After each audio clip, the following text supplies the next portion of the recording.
그래서 이 주택이 2주택 중과 혹은 3주택 중과가 들어갈 수 있기 때문에 굉장히 조심하셔야 됩니다. 5분 투자로 10억을 아껴보자. 안녕하세요. 직방TV 절세여신 제네시스입니다. 자, 요즘 아주 많이 들어오는 질문이 하나가 있는데, 자, 제네시스님, 오피스텔 주택수에 포함되나요? 질문이 잘못됐습니다. 질문이. 오피스텔을 실거주 혹은 투자용으로 이제 막 계약하시려는 분들은 이 영상 꼭 보시면 좋겠습니다.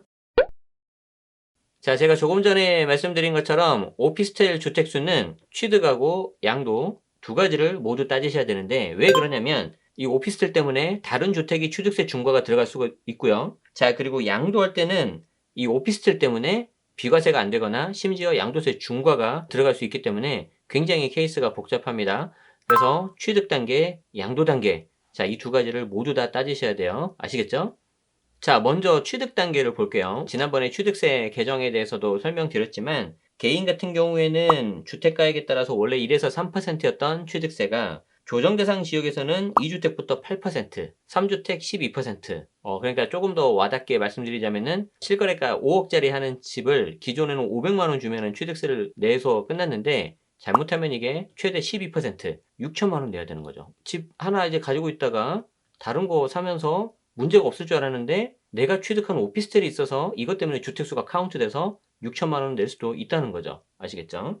조정 대상 지역은 2주택 8%, 그리고 3주택 12%, 4주택 이상도 역시 12%인데, 다만 조정 대상 지역에서 일시적 2주택 비과세에 해당하는 경우에는 기존대로 1에서 3%. 자, 그리고 비조정 같은 경우에는 2주택까지는 별 문제가 없고 3주택부터는 8%, 그리고 4주택부터는 12%. 여전히 주택수에 따라서 취득세가 굉장히 많이 올라가기 때문에 정말 이 취득세 중과를 따질 때 주택수에 들어가는 것들을 조심하셔야 되는데, 그 중에 하나가 바로 오피스텔이라는 거죠.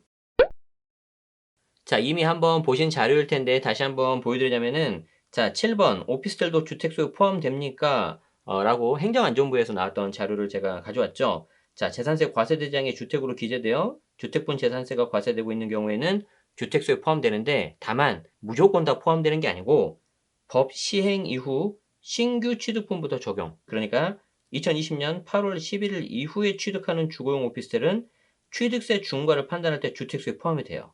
물론 해당 오피스텔 자체는 4.6% 취득세 중과가 들어가지 않는데, 이 오피스텔이 다른 주택을 살 때 발목을 잡을 수 있다는 거죠. 그래서 이 주택이 2주택 중과 혹은 3주택 중과가 들어갈 수 있기 때문에 굉장히 조심하셔야 됩니다. 또 뭐가 있냐면 분양권과 입주권도 똑같아요. 논리가. 그래서 역시 법 시행 이후 신규 취득분부터 적용. 이미 이제 8월 11일 지났죠. 그래서 지금부터 여러분들이 분양권, 입주권, 그리고 주거용 오피스텔을 만약에 취득을 한다. 그러면 이게 어떻게 됩니까? 취득세 중과를 따질 때 주택수에 들어가는 거예요. 예를 들어서 저쪽 지방에 좀 작은 거 투자용으로 한 3개가 있다고 가정합시다. 자, 이 상태에서 모두 8월 11일 이후에 취득했다고 가정을 할게요. 그 상태에서 내가 실거주용 주택을 하나 사면 이거 취득세 중과할 때 몇 주택 되는 거죠? 취득세 중과할 때는 이 분양권이 8월 11일 이후에 샀으니까 포함이 돼요, 안 돼요? 포함이 되죠. 그래서 몇 주택 중과된다? 4주택 중과. 무려 12% 취득세 내야 되는 거죠. 조심하시기 바랍니다. 자, 그래서 좀 정리를 좀 해볼까요? 취득세를 따질 때 여러분들이 당연히 주택은 취득세 중과 따질 때 들어가는 거고, 등록임대주택, 감면주택, 상속주택 당연히 들어가는 거고, 물론 상속주택 같은 경우에 5년 이내면은 안 들어가지만, 자, 그리고 입주권, 분양권, 주거용 오피스텔도 그 전에 취득하면 제외가 됐지만 앞으로는 포함이 되기 때문에 꼭 조심하시기 바랍니다. 자, 간단한 사례를 하나 볼 건데 실제 사례예요. 예를 들어서 어떤 분이 1번 주거용 오피스텔을 취득을 해가지고 임대주택으로 등록을 했어요. 자, 아주 명백한 주거용이죠. 임대주택으로 등록을 했기 때문에 2017년 10월 달에 취득을 했다고 가정을 할게요. 자, 이 상태에서 2번 주택을 2020년 11월 달에 취득한다고 가정할 경우 취득세를 따질 때 주택수는 몇 채일까요? 한 채일까요? 두 채일까요? 영상을 잘 들으셨던 분들은 한 채라고 생각하셨을 거예요. 이때 주거용 오피스텔이 2020년 8월 11일 전에, 즉 2017년 10월에 취득을 했기 때문에 취득세 중과를 따질 때는 이 오피스텔에 주택수 들어간다, 안 들어간다? 안 들어간다. 자, 그래서 2번 주택을 살 때는 그냥 1주택 취득세, 즉 1에서 3% 취득세 들어가는 거죠. 여기까지 이해하시고 알았어 하고 멈추시면 큰일 납니다. 자, 왜 그러냐면은 이게 뒤에 해당 오피스텔하고 주택을 팔 때는 또 양도세가 나오죠. 이때 1번 임대주택으로 등록했으니까 주택수 빠진다? 안 빠진다. 그래서 2번 주택을 팔게 될 때 2주택이기 때문에 조정대상 지역이라고 한다면은 2주택 중과 들어갑니다. 자, 이것까지 아셔야 돼요. 자, 그래서 우리는 자연스럽게 취득 단계 말고 이제 양도 단계를 갈 거예요. 자, 양도 단계에 있어서는 여러분들이 정말 조심해야 되는 게 뭐냐면은 세대 기준으로 주택수를 따진다는 거. 그리고 이 세대 기준은 어떻게 됩니까? 기본적인 게 주민등록, 그리고 더 중요한 게 뭐라고요? 실제 같이 사는 사람. 자, 그러니까 주민등록상에는 3명이 한 식구로 되어 있는데 실제 같이 사는 사람이 한 명이 더 들어와 있다. 그런데 그 한 명 더 추가된 사람 이름으로 주택이 있다. 자, 그럼 그때 어떻게 된다? 실제 같이 사는 까지 주택수가 카운트가 돼요.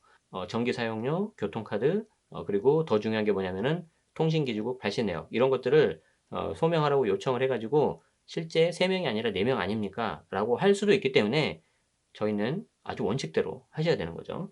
아버지 이름으로 주택이 하나 있고 어머님 이름으로 주택이 하나 있어서 1세대 2주택자였는데 이때 어머님 명의로 되어 있는 거를 자녀한테 이렇게 증여를 한 거죠.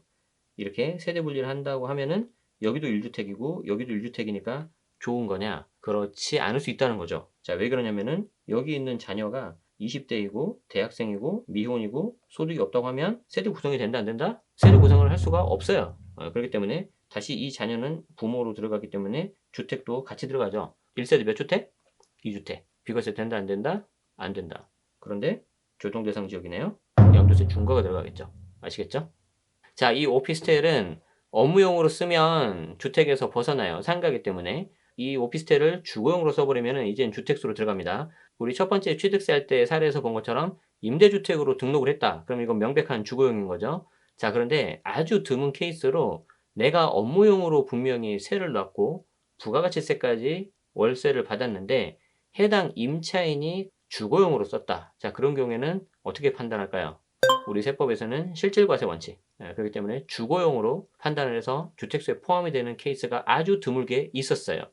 아시겠죠? 자, 그렇기 때문에 오피스텔 같은 경우에는 용도가 뭐냐에 따라서 굉장히 과세 체계가 달라지고 실제 사용 용도를 여러분들이 아셔야 됩니다. 자, 오피스텔 주택수에 포함돼요, 안 돼요? 취득 단계에서는 어떻게 되고 양도 단계 어떻게 되고. 자, 이거 단순해요, 안 단순해요? 굉장히 단순하지가 않죠. 그렇기 때문에 제가 처음에서 말씀드린 것처럼 질문이 조금 잘못됐다고 말씀드린 게 오피스텔 주택수는 그때그때 달라요. 그래서 특히 재테크 요즘에 많이 부동산 쪽으로도 보시는데 이거 뭐 상대적으로 얼마 안 하니까 오피스텔 내가 사가지고 좀 어떻게 해본다고 했을 때 여기에 대한 과세 체계를 잘 아셔야 되고요. 이걸 가지고 내가 실제 주거용으로 썼을 때도 나중에 주택을 살 때는 주택수에 들어가기 때문에 이 부분 잘 아시기 바랍니다. 이런 내용을 바탕으로 해서 여러분들이 세무사님하고 좀 상담도 하고 절세 전략을 잘 세우시고 그러시면 좋겠습니다.